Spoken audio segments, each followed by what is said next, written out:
Kadungog mo sa kanta nga, mga sundalo kita ni Kristo, siya ang atong Pangulo.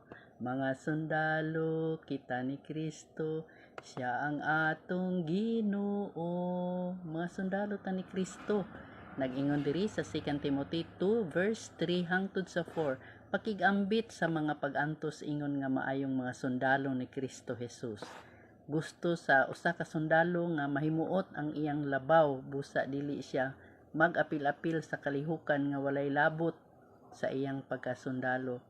So kita dili gyud ta mag-apil-apil kung wala na apil sa rules diri sa Bible.